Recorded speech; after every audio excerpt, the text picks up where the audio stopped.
నమస్తే, welcome to పోరాటగలం TV. నేటి వార్తా విశేషాలు.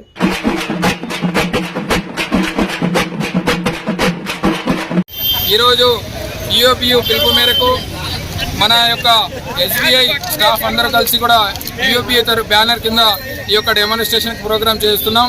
ఈ ప్రోగ్రాం ఎందుకంటే రాబోయే రోజులలో రాబోయే 24-25 తారీఖుల సమ్మెకు పిలుపునిచ్చే సందర్భంగా ఈ సందర్భంలో భాగంగానే అనేకమైనటువంటి షెడ్యూల్లో మన యొక్క కార్యాచరణ పెట్టారు. యూఓపీయూ తరఫున ఈ యొక్క కార్యక్రమాలు చేపడుతున్నాం. ఈ యొక్క కార్యక్రమంలో ముందుగా ఏంటంటే రాబోయే రోజుల్లో పని దినాలు, వారానికి 5 రోజుల పని దినాలతో పాటు బ్యాంకులో ఉన్నటువంటి ఎన్నో కాలంగా రిక్రూట్మెంట్ జరగట్లేదు, దాన్ని కూడా సఫిషియంట్ రిక్రూట్మెంట్ చేయాలని, అదేవిధంగా అవుట్సోర్సింగ్ జాబ్లని మానేయించాలి, అంటే రిక్రూట్మెంట్ చేయకూడదని, అదేవిధంగా టెంపరీగా ఉన్నటువంటి వాళ్ళందరినీ కూడా మనం రెగ్యులరైజ్ చేయాలని ఈ సందర్భంగా దేశం యొక్క ప్రజానీకానికి తెలియజేసుకుంటున్నాం.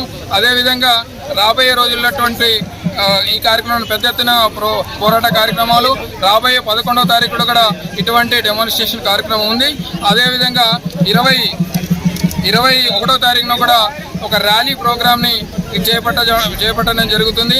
ఈ యొక్క 24-25 తారీఖు వరకు అనేకమైనటువంటి కార్యాచరణలో భాగంగా పోరాటాలు చేస్తూనే ఉంటామని చెప్పేసి యూఓపీయూ తరఫున తెలియజేసుకుంటున్నాం. యూఓపీయూ పిలుపు మేరకు 24-25 తారీఖుల్లో స్ట్రైక్ చేయడం ఆల్రెడీ నోటీస్ ఇవ్వడం జరిగింది. ఈ స్ట్రైక్ ముఖ్య ఉద్దేశము బ్యాంకులో ఫ్రైడే బ్యాంకింగ్ అనేది ఈ ప్రాబ్లం గత 10 సంవత్సరాల నుంచి కూడా జరుగుతుంది. మాకు ఫ్రైడే బ్యాంకింగ్ కావాలనే ఉద్దేశంతోనే చాలాసార్లు స్ట్రైక్ చేయడం కూడా జరిగింది. అదేవిధంగా ప్రైవేటైజేషన్, పబ్లిక్ సెక్టర్ బ్యాంకుల్ని కొన్నింటిని ప్రైవేటైజ్ చేస్తున్నారు.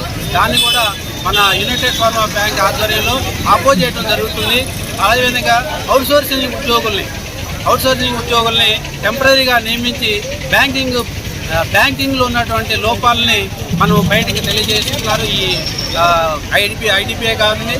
తర్వాత పర్మనెంట్ రిక్రూట్మెంట్స్, అవుట్సోర్సింగ్ వాళ్ళు కాకుండా పర్మనెంట్ రిక్రూట్మెంట్స్ లేక చాలా ప్రాబ్లమ్స్ ఫేస్ చేయడం జరుగుతుంది.